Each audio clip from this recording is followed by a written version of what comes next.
Bonjour, Stéphane, planètenumérique.com, avec aujourd'hui le test de ce qui est le meilleur petit vidéoprojecteur du moment. Il s'agit du Wombo T2 Max que j'ai ici en version internationale. Commandé en version internationale, rien à modifier, directement opérationnel au sortir du carton. On va regarder ça ensemble. Allez, c'est parti pour le test du Wombo T2 Max. Donc j'ai commandé sur AliExpress une version de ce vidéoprojecteur Wombo T2 Max. Je l'ai commandé sous une version qui s'appelait TV Édition. Moi, ce qui a surtout retenu mon attention, c'était le fait qu'elle soit indiquée en version internationale de base, qu'il y ait une connectique pour brancher sur le secteur qui soit directement aussi une connectique française. Donc pas besoin d'adaptateur. Comme vous le voyez, c'est livré dans un suremballage en carton qui va assurer qu'il va pouvoir voyager d'une manière très sécurisée. Moi, par ailleurs, j'ai commandé en annexe un petit kit qui est avec un petit support. Ça m'a coûté, je crois, moins de 5 € pour le petit support complémentaire, puisque ce projecteur peut aussi être positionné sur un support, c'est un de ses avantages. Maintenant, ce qu'on va faire, c'est le déballer ensemble. C'est une première. Donc, bien sûr, comme je vous ai indiqué, j'ai la version chinoise, mais ici, il s'agit bien d'une version internationale de base, destinée à nos marchés. Donc, allons-y.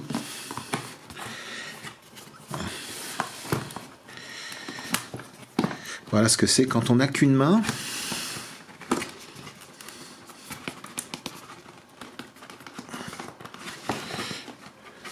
Là, ça y est. Donc de nouveau, de la mousse de protection, très bienvenue. On trouve une mini documentation positionnée au-dessus. Et ici, vous voyez, on est en version... alors bon, c'est écrit en anglais, mais on a une documentation, ce qui n'était pas le cas de la version chinoise, en tout cas dans cette langue. Rien de spécial.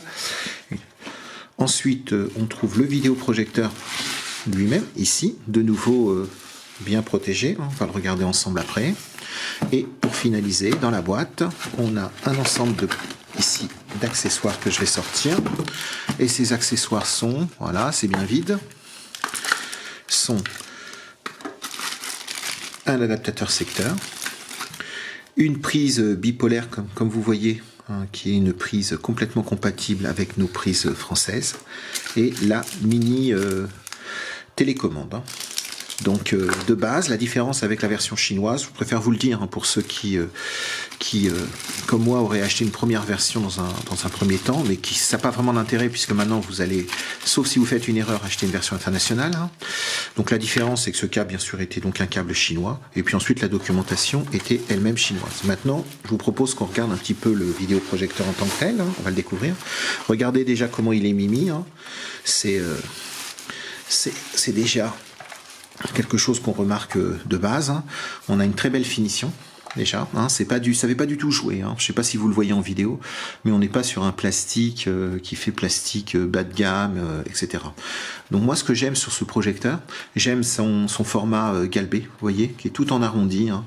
Il y a un beau design, je trouve. Donc sur les côtés, vous avez des haut-parleurs, puisque ce petit vidéoprojecteur est donc un projecteur qu'on va appeler Smart, c'est-à-dire intelligent, avec un système intégré qui est en fin de compte un Android. Donc ici, on a un haut-parleur et on a ici, vu que c'est un stéréo, un autre haut-parleur. On est en 2x3 watts. On a une très large lentille en façade. Et ici, on a donc un contrôle pour pouvoir faire la netteté. Fonction de là où vous allez le positionner, on va avoir une image qui est plus ou moins grande. Donc on est sur un format très très compact, vous voyez, par rapport à une main, on est bien loin des vidéoprojecteurs habituels dans cette gamme tarifaire qui va être moins de 250 €. Je vous rappelle qu'ici, on est sur un produit qui va être à moins de 130 €. Ce que j'apprécie aussi, vous voyez, vous avez sous l'appareil 4 petits patins caoutchouc pour empêcher d'endommager les surfaces comme une table. Et vous avez par ailleurs un pas de vis standard qui va vous permettre d'utiliser un pied d'appareil photo ou, comme moi, un petit trépied très très pratique. Pour continuer la présentation, on va donc avoir à l'arrière, de gauche à droite, vous avez l'entrée alimentation. Vous avez ensuite un port USB qui va donc être un port USB que je nommerai multimédia, c'est-à-dire il va à la fois permettre de lire des sources. On va pouvoir par exemple mettre une clé USB, un disque dur, et donc accéder à ce contenu directement par cette clé USB. Mais plus généralement, ce port USB va aussi permettre de mettre un accessoire type une souris, une manette, etc. Donc on est sur quelque chose de très ouvert.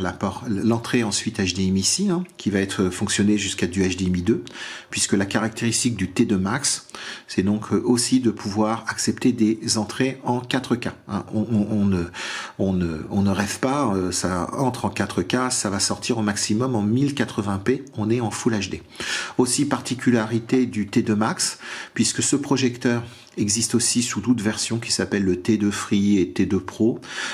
Ici, on est avec une sortie casque ou système audio qui est très pratique, puisque quand bien même vous avez un système audio intégré avec ampli, il n'est naturellement pas très qualitatif. On va parler généralement de dépannage, c'est acceptable, mais c'est du dépannage. Et naturellement, si vous sortez ici avec un câble, très simplement, vous pouvez brancher des enceintes bien plus performantes. Il faut de toute façon ne pas oublier que on va avoir accès à un système Bluetooth par ailleurs, qui permettrait aussi d'envoyer le son en externe ou de pouvoir raccorder un périphérique type manette. Donc vous voyez ici, on a aussi des belles grilles de ventilation. Je vous laisse apprécier la finition.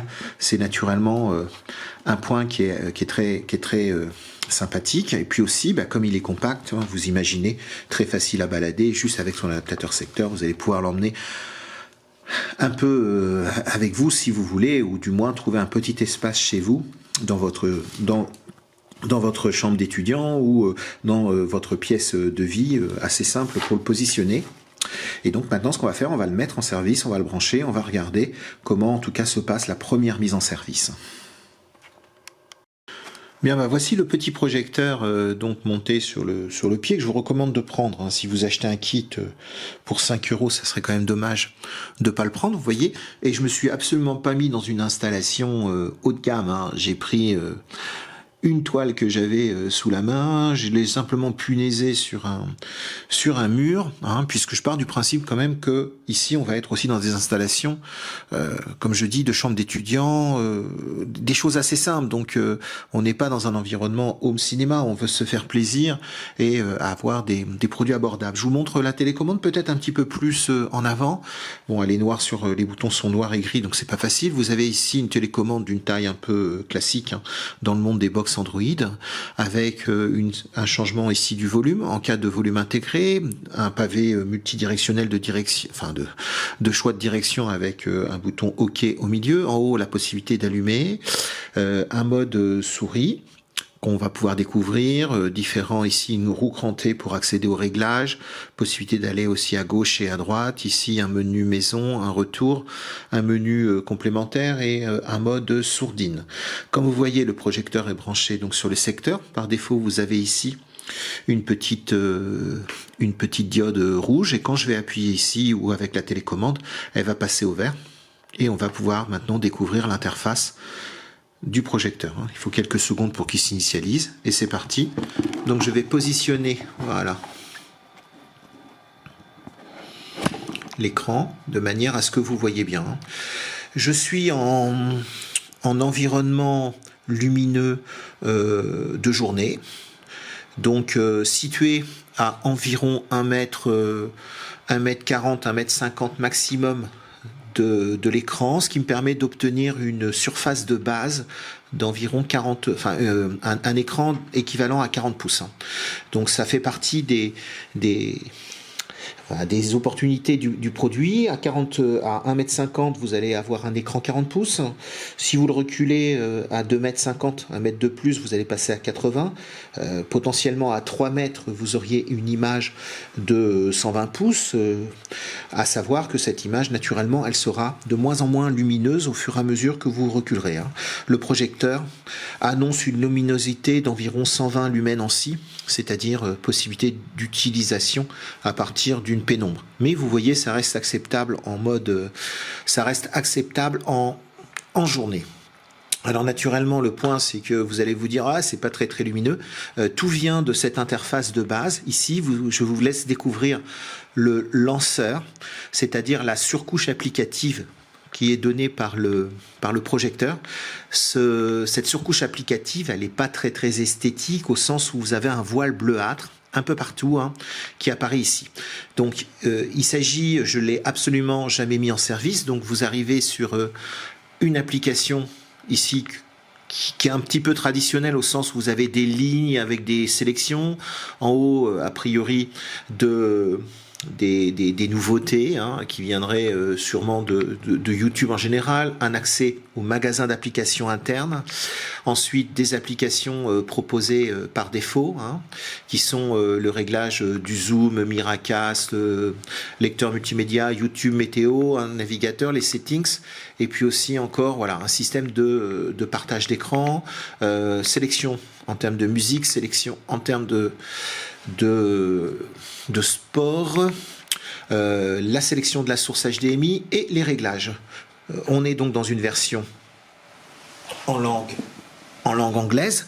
Donc bien sûr, ce que je vais faire, je vais la mettre en langue française. Vous voyez ici, j'ai choisi les réglages, rien de bien différent de ce que vous pourriez avoir déjà rencontré sur des smartphones ou des tablettes, puisqu'ici on a un sous-système Android qui est intégré, donc on trouve des réglages traditionnels dans le monde Android. Je vais donc aller sur le Language and Input, et je vais me mettre en français. Ce sera quand même plus explicite. Voilà, je suis donc mis maintenant en français. Donc faisons un petit tour justement de ces menus réglages pour vous dire ce qu'il y a potentiellement à retenir.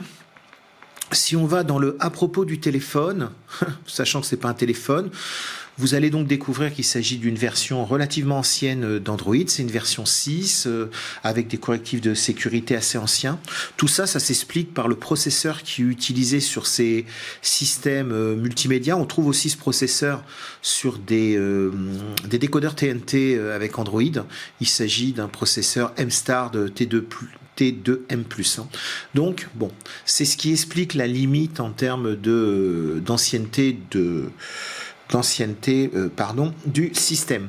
On voit d'ailleurs ici que ce système, regardez dans le nom, vous avez Z2ASN ici. Z2ASN, ce n'est ni plus ni moins que le nom de l'application que vous voyez quand vous le lancez, hein, ce que j'appelle communément un lanceur d'application, une surcouche utilisateur. Cette surcouche utilisateur est donc un produit du marché qui existe d'ailleurs sur certains téléviseurs Android qui ne sont pas Android TV. Bon, c'est juste à savoir, c'est donc une version avec le lanceur international Z2ASN. On regarde aussi des choses qui peuvent être intéressantes sur la partie réglage. Alors, je vais aller sur stockage USB. On voit qu'on a une mémoire de 16 Go qui est présente, avec ici 536 mégas. C'est aussi une différence par rapport à une version chinoise que vous auriez transformée en international. Vous n'auriez que 8. Ici, vous avez bien les 16 Go qui sont dispo. Mémoire interne, c'est pas mal du tout. On va regarder maintenant la partie mémoire. Vous avez donc une mémoire de 862 mégas de disponible, on va dire 1 giga, hein, avec 545 mégas d'utilisé de base. Je n'ai rien installé. Dans les différents points que vous pourrez avoir aussi, vous avez ici un menu flip. Le menu flip, c'est la possibilité de faire une projection en inversant l'image. Alors projection, vous mettez votre petit projecteur au plafond avec un support inversé. Vous allez donc pouvoir dire que vous avez vous avez une projection qui va donc se faire en inversé. Vous pouvez corriger ici. Vous voyez aussi qu'on a la possibilité de faire une projection arrière. C'est très rare. Il faudrait que vous projetiez sur une toile un peu en rétroprojecteur d'antan. Donc ça, a priori, pas de points importants. Que dire ici de base? Rien. Connexion Wi-Fi, connexion au Bluetooth. Je vais faire la connexion Wi-Fi en parallèle, mais il n'y a rien de bien particulier. On choisit son réseau, etc. Et langue, sécurité, réinitialisation. Pour l'instant, rien de spécial. Ce que je vous propose, c'est je vais activer Je vais activer le menu développeur. Vous savez comment ça se fait. Vous allez ici sur à propos du téléphone et vous allez cliquer plusieurs fois sur numéro de build. Maintenant, je suis développeur. Ça va permettre potentiellement d'avoir donc un autre menu qui apparaît, qui s'appelle options pour les développeurs. Je ferai tout à l'heure, en tout cas, ici, vous voyez, je suis dedans, donc je vais le faire même tout de suite. Je vais quand même aller sur un choix dans les options développeurs qui s'appelle, je descends, forcer le GPU, voilà, ici. Pourquoi je marque ça? C'est que dans certains forums est indiqué que forcer le GPU ici fait que la fluidité globale est supérieure. Alors moi je vous propose de le faire, c'est gratuit, vous avez vu, il n'y a rien à faire, faut pas être un bidouilleur, faut juste savoir appuyer 5 fois et cliquer ici activer. Donc maintenant j'ai forcé le GPU. Donc ce que je vous propose, ça va être de le raccorder sur le Wi-Fi de manière à pouvoir avoir un nouveau niveau de connexion. Et ce qu'on va même faire de base, c'est une mise à jour, puisque ce projecteur, dans sa version internationale que j'ai ici, se met à jour d'une manière automatique. On va regarder quelle est la version avant. Je vais vous montrer comment on fait la mise à jour. Et ensuite, on va repartir sur le comportement du projecteur et commencer à regarder ses applications, comment installer Google Play Store, etc. Donc pour l'instant, je pars sur l'activation du Wi-Fi. Bon, je viens de donc activer le Wi-Fi. Et ce que j'ai fait aussi, j'ai baissé la luminosité de manière à ce que vous puissiez bien mieux voir l'écran. Je vous rappelle que c'est quand même un projecteur qui est destiné à être utilisé dans un environnement plutôt de pénombre, voire noir complet, pour avoir de bons résultats. Donc une fois que j'ai rajouté mon Wi-Fi, on voit qu'en haut, je commence à avoir des suggestions qui maintenant sont en français. Elles viennent certainement d'une API, d'un appel de YouTube générique. On voit maintenant que j'ai des applications qui sont suggérées au niveau du magasin d'applications local qui s'appelle App Stockage depuis que je l'ai mis en français. Et pour le reste, rien n'a changé. Je vous engage maintenant à regarder si vous êtes à la dernière version de firmware de cet appareil. Pour cela, vous allez sur à propos du téléphone. Voilà. Et tout d'abord, ce que vous allez faire, vous allez activer la possibilité de télécharger les mises à jour de manière automatique via Internet, ce qu'on appelle le OTA, On the Air, ce qui n'est pas par défaut le cas. Donc vous allez dans mise à jour du système, vous allez ensuite sur système local update, voilà. Non. Vous allez donc plutôt sur check système version. Vous allez sur le modèle et là vous allez cliquer 5 fois très vite. 1, 2, 3, 4, 5.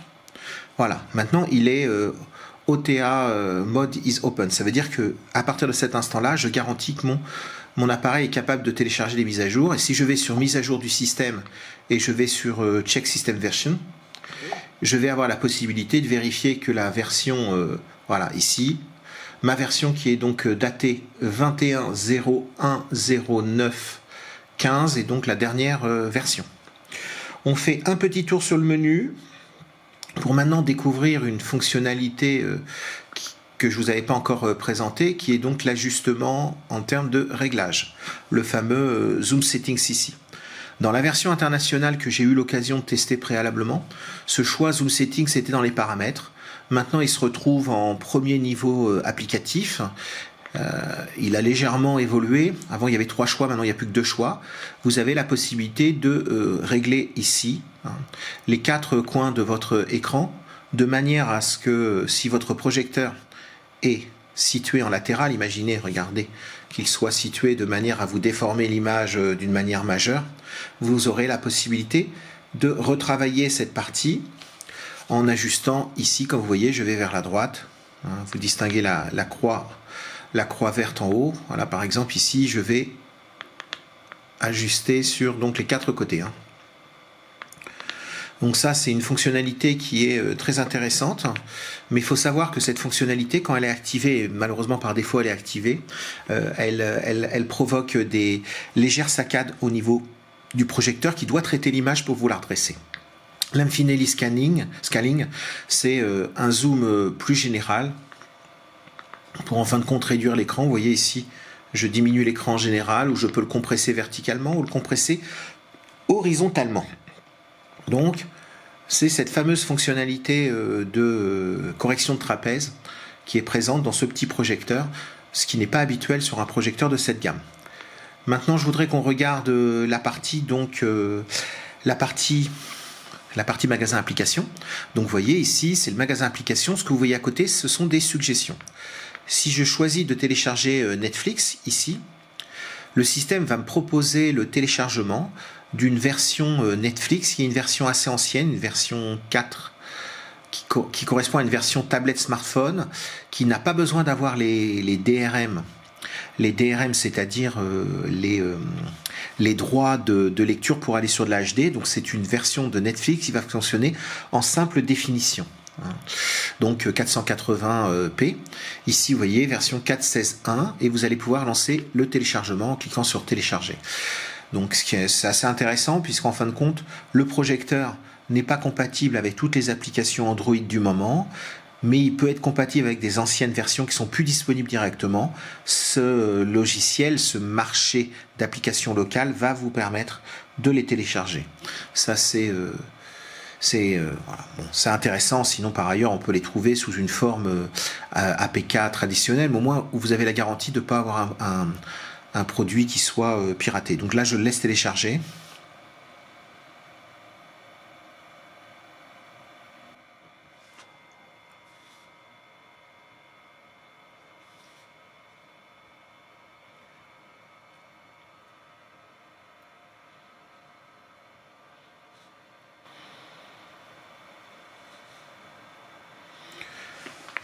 Donc ici, vous allez accepter l'installation d'applications en dehors du Play Store, qu'on n'a pas encore vu. Et une fois que cette version va être installée, vous allez voir que c'est une version qui s'utilise normalement avec une souris. Par chance, vous allez trouver sur votre télécommande un petit bouton en haut ici, que je vous montre ici, qui est donc le bouton complètement en haut à droite. Et si vous restez appuyé un long moment, vous voyez, ça a marqué Mouse Activado. Et maintenant, je me retrouve avec un petit curseur qui va pouvoir être utilisé en souris. Donc ça, c'est présent uniquement sur la toute dernière version internationale de firmware. Cette fonctionnalité souris dégradée pour utiliser d'anciennes applications qui ne sont pas compatibles Android pour une télévision. Donc, vous aurez aussi la possibilité de télécharger. Voilà, ici, vous voyez, ouvert, je vais pouvoir ouvrir. Et donc me retrouver sur un Netflix, je vous dis, de tablette, qui va fonctionner en simple définition, mais ça dépanne. Et avec cette fonctionnalité souris sur votre télécommande, vous n'aurez pas de mal à le faire fonctionner pour voir vos films, voire vous pourrez même les télécharger en local sous la mémoire de 16 Go. Autre application que vous allez trouver dans ce marché d'applications locales, c'est une version d'Amazon Prime aussi précédente version, puisque si vous cherchez à installer une des dernières versions d'Amazon Prime, ça ne fonctionnera pas. Vous ne pourrez pas lancer la lecture, à vrai dire. Donc ici, je vais aussi faire télécharger. En attendant que ça se télécharge, je voudrais que vous voyez ici dans la ligne d'application, on va regarder un petit peu.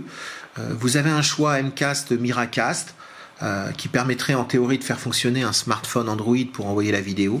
Moi, j'ai pas réussi de mon côté, peut-être que vous y arriverez. Un lecteur multimédia qui est de très mauvaise qualité. Je dirais que c'est un lecteur qui permet d'accéder aux disques durs, aux clés USB et de voir des images, des films ou de la musique. Donc du MP3 ça va marcher, vidéo si vous mettez des fichiers assez basiques de type MKV avec un son MP3 ça marche.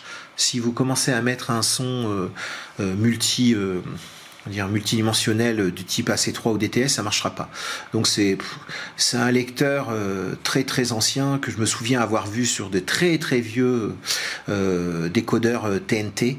Bon, il est présent, il est là. Vous pouvez aussi installer des applications avec des APK en cliquant sur le bouton. C'est son seul intérêt, sinon franchement vous l'oubliez. YouTube est une version de YouTube qui est adaptée à l'appareil, qui est préinstallé. Donc là ça fonctionne, il n'y a pas de problème, vous l'avez déjà. Quand bien même vous n'avez pas de base créé associé votre compte, un compte Google à votre appareil. Voilà, ici. Hein. Je ne vais pas continuer. Une application météo, un navigateur que vous reconnaissez comme étant un navigateur basique, l'appel aux paramètres, un serveur, un système de service pour pouvoir faire du miroir. Je vais essayer peut-être plus tard. Et vous voyez, quand l'application est installée comme Netflix, vous l'avez ici. De base, pas de Google Play. Et pourtant, il est bien là. Alors, pour trouver le Google Play, je vais vous recommander de prendre... Vous allez prendre une clé USB, hein, voilà, sur lequel vous allez mettre le petit... voilà, hein. Le petit programme, je vous mets dans la description, et vous allez aussi trouver sur l'article. Hein, c'est un petit programme qui permet de voir des applications qui ne sont pas disponibles directement sur ce premier écran. Hein. Donc ce qu'on va faire, c'est que j'ai mis donc la clé USB sur le lecteur. Là, elle se met à clignoter, elle est reconnue. Et à partir de ça, je vais pouvoir aller sur le multimédia local, ici, pour en voir le contenu. Donc ici, vous voyez, USB 1. Vous voyez ici, j'ai deux petits fichiers qui serviront à deux moments différents. Hein. Pour l'instant, vous prenez le fichier Side Launcher appliqué et vous allez donc l'installer. Voilà, ok. Et si maintenant vous retournez sur votre menu principal, grâce à la télécommande en appuyant sur le petit bouton maison, vous voyez, vous avez un choix qui s'appelle Side Launcher. Et ce choix vous permet d'accéder aux différentes applications que vous connaissiez déjà, mais regardez, vous en avez une nouvelle. Cette nouvelle, c'est Play Store. Le Play Store est installé, et maintenant, vous allez pouvoir vous identifier avec votre compte, ce que je vais faire ici, hein, je vais marquer compte existant, je vais ajouter le compte en tâche de fond, et à partir de ça, vous allez pouvoir installer d'une manière directe, à travers un programme Google, donc sécurisé Google, quelques applications qui ont du sens, à commencer par les applications de vidéo comme Molotov TV, MyCanal, et peut-être un peu plus, on va le voir. Donc ce que je vais faire, je vais taper mon mot de passe, et puis on va se retrouver sur l'interface du Play Store. Voilà, la connexion est en cours.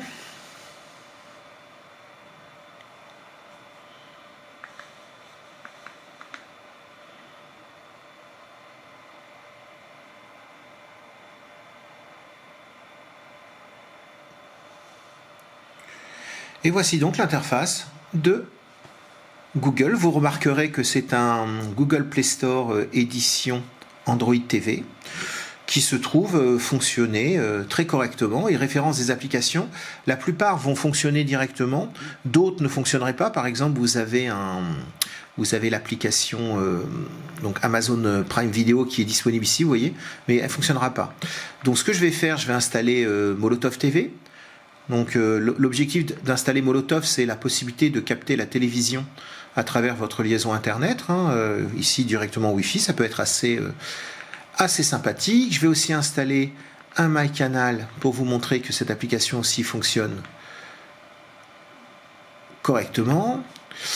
On va continuer avec d'autres applications qui peuvent avoir du sens au niveau du test.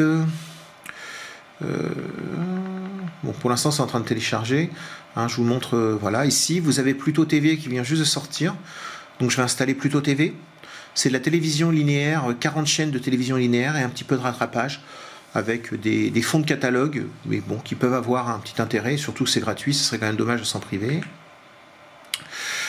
Molotov, MyCanal, bon après vous voyez, vous retrouvez quelques applications traditionnelles, et par exemple dans les outils utilitaires, vous pouvez télécharger des applications pour voir ce que vous avez dans le ventre de votre lecteur, hein, de votre projecteur. Hein. Si vous voyez, vous avez des outils de test de son, etc. Je vais faire une petite sélection et on va se retrouver avec ça sur l'interface pour voir un peu comment déjà le projecteur se comporte dans son mode multimédia. Et bien sûr, ensuite, on regardera la partie vidéo qui a quand même du sens. Hein. Eh bien, nous voici maintenant après installation de différentes applications. Comme vous voyez, j'ai installé Molotov, MyCanal, Pluto, un produit qui permet de calibrer son écran. Hein, ça va vous permettre d'ajuster les couleurs, puisqu'il y a des moyens d'ajuster les couleurs. Puis aussi, par exemple, VLC. Hein. Donc vous avez la possibilité de modifier l'emplacement des applications en appuyant sur le bouton de la télécommande où il y a 3 barres, et vous voyez, vous pouvez faire un bouge-toi pour bouger les applications. Bon, ça donne un petit peu d'intérêt à ce lanceur. Très rapidement, si on regarde, allez, par exemple, un MyCanal, je le lance, comme ça vous allez commencer à voir ce qu'on peut avoir avec le système Android embarqué, j'insiste bien. Donc il y a des petits problèmes de fluidité qui, j'espère, dans des prochaines mises à jour seront résolus. Ces problèmes de fluidité interviennent à partir du moment où vous avez activé le zoom, mais par défaut il est activé. Je vous montrerai comment rapidement le désactiver. Donc ici, par exemple, je vais aller sur Live TV et je suis donc à l'intérieur du projecteur. Je n'utilise pas d'accessoires annexes. Là, je suis 100% en autonome. Révolution, le Discovery Sport et l'Evoque passent à l'hybridation. Voilà. Donc on va être sur une résolution intermédiaire qui est entre de la simple définition et de la haute définition 720. Donc ici, vous voyez, ça se passe bien. Quand on parle de problématique de fluidité, c'est pas que ça saccade au point que vous le remarqueriez de manière systématique, mais faut pas non plus l'éluder. Donc voilà, vous voyez, ça fonctionne très très bien. Si je vais sur Molotov TV, qui lui est donc un produit gratuit, vous allez pouvoir accéder à quasiment toutes les chaînes de la TNT. Il y a juste les chaînes du groupe Énergie qui sont absentes, mais vous allez pouvoir profiter de nouveau en toute autonomie sur le projecteur sans rien faire. Vous allez pouvoir utiliser le projecteur en tant que téléviseur, et donc très très grand pour un tout petit prix.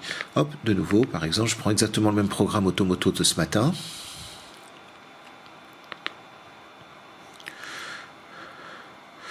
Voilà, j'ai lancé la lecture. Voilà, bon, après quelques secondes, vous savez que ces systèmes de vidéo augmentent la qualité. Donc là, c'est de la très basse définition. Et ça va passer en meilleure définition dès qu'il aura ajusté le débit. Voilà, c'est bon. Vous voyez, très propre. Reste-t-il de vrais baroudeurs à l'aise sur tous les terrains. Donc je vais vous montrer l'application. Alors vous savez, Pluto TV maintenant c'est aussi une application de télévision linéaire, 40 chaînes. Elle fonctionne très bien aussi. Il est facile de l'installer puisqu'elle est directement présente sur le Play Store que je vous ai montré précédemment. Donc voilà, bon, je vais rien faire de spécial. C'est juste vous montrer que ça fonctionne.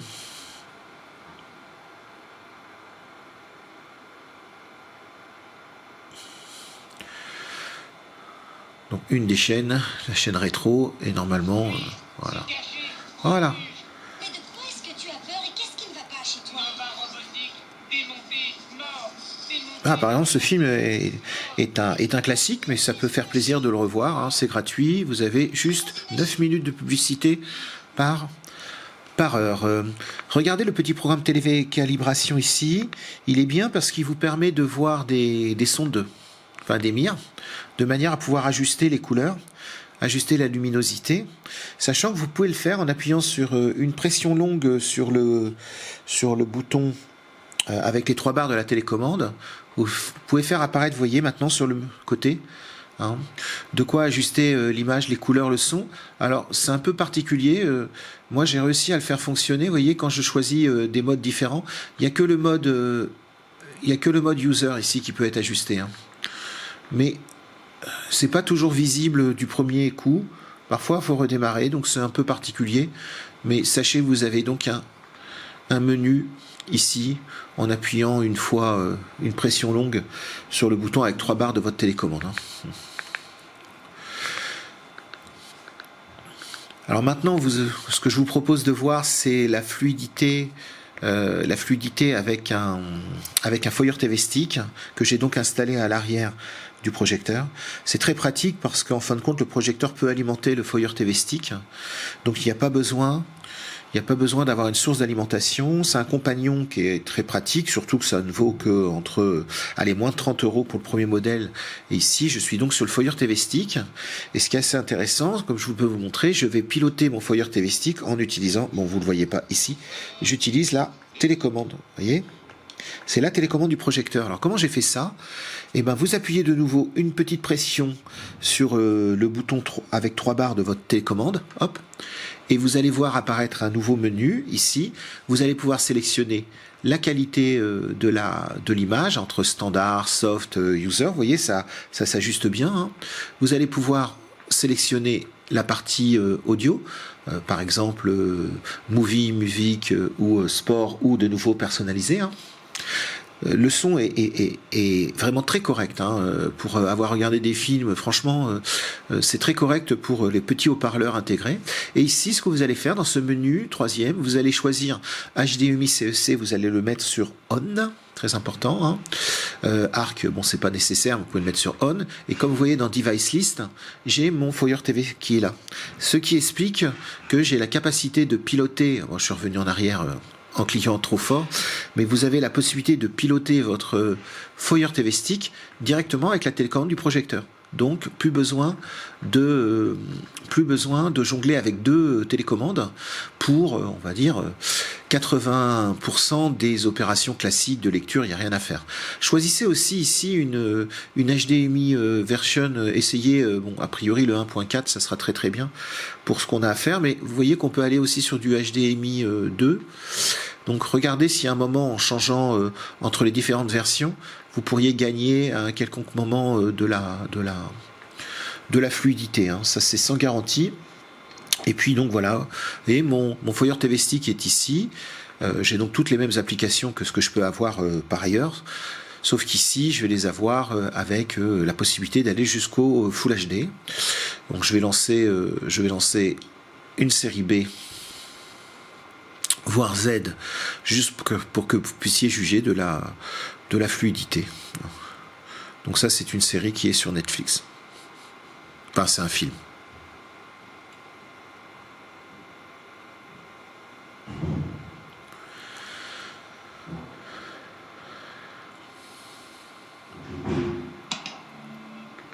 Voilà.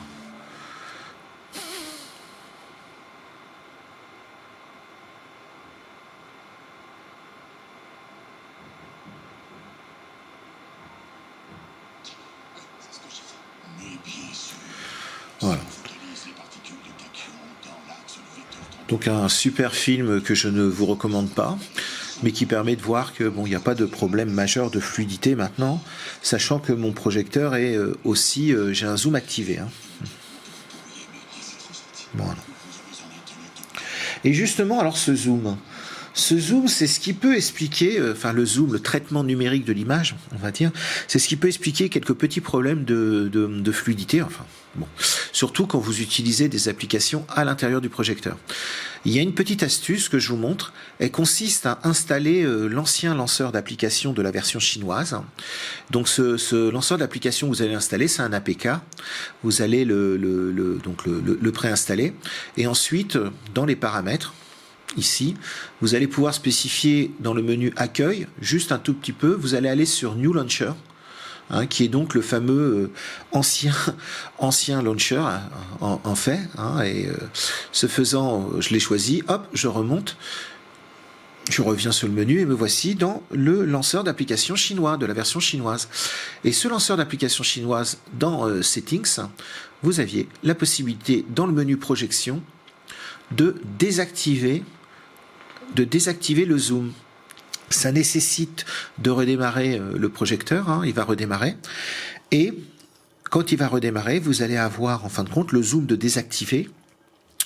Et si vous n'avez pas besoin du zoom, c'est parfait, parce que c'est ce traitement de zoom, alors zoom, traitement de trapèze, hein, c'est pas juste le fait d'avoir une petite ou une grosse image, c'est lui qui fait que vous pouvez avoir une consommation alors soit une consommation comment dire, de puissance, soit un autre problème qui intervient, qui fait qu'il peut y avoir ces effets de saccade. Si vous n'avez pas besoin du zoom de correction de trapèze, bah vous allez faire cette petite astuce et vous allez vous retrouver avec un projecteur bien plus fluide que quand le zoom est activé par défaut et il ne peut pas être désactivé sur la version internationale. Ensuite, bah, vous allez retourner dans vos réglages et vous allez remettre le navigateur tel qu'il était, le navigateur, enfin du moins l'écran d'accueil, hein, vous allez vous remettre sur le ZE ASN, sachant que vous pourriez en choisir un autre comme TV Launcher, hein, puisque vous voyez, maintenant c'est c'est une application parmi d'autres. Et me revoici maintenant sur le TV Launcher avec l'interface, sauf que je n'ai plus le zoom d'activer par défaut. Alors, si on fait une petite conclusion, parce que là j'arrive à la fin du test, donc voilà, je vais vous remettre le petit projecteur ici, je vais reprendre le smartphone. Vous voyez qu'on est quand même sur un produit, ici vous découvrez donc le Foyer TV Stick que j'avais mis à l'arrière avec son alimentation simplement. C'est un vrai coup de cœur ce petit projecteur, quand on considère qu'on est à simplement moins de 130 €, donc c'est complètement inédit pour avoir cette qualité, cette prestation qui est très très complète, qualité de fabrication, aussi qualité vidéo. Alors c'est vrai qu'il y a des petits soucis de fluidité, surtout sur le fonctionnement en interne de l'Android. L'Android interne, prenez-le plus comme un bonus. Vous avez ici une mini box Android avec 16 Go de mémoire. Moi j'aime vraiment bien aussi la télécommande. Elle a beau ne pas payer plus de mine que ça, c'est quand même une télécommande radio, c'est pas une télécommande infrarouge. Elle a les deux à vrai dire, mais quand on la cache complètement, on arrive bien toujours à piloter. Donc elle est radio. Moi c'est un véritable petit coup de cœur que ce projecteur. Je vous engage surtout à réagir sur la vidéo, posez vos questions sur des problématiques que vous pourriez avoir rencontrées. J'essaierai de vous répondre. Moi j'ai 2 projecteurs, celui-ci livré en version internationale, acheté en version internationale, le précédent que j'ai fait évoluer d'une version chinoise à une version internationale. Donc ils ont un petit peu de quelques petites différences, mais comme vous voyez ici la qualité est bien au rendez-vous. C'est un produit très recommandé. Regardez l'article écrit aussi sur Planète Numérique. Il y a pas mal de questions d'internautes qui ont réagi, qui partagent aussi leur expérience. Il y a un peu plus de détails sur les applications que vous pouvez avoir dedans, etc. Donc c'était Stéphane de planètenumérique.com pour le test du Wombo T2 Max version internationale native. Un super produit qui rentre complètement dans ce que j'aime, des produits de bonne qualité à des tout petits prix. À bientôt.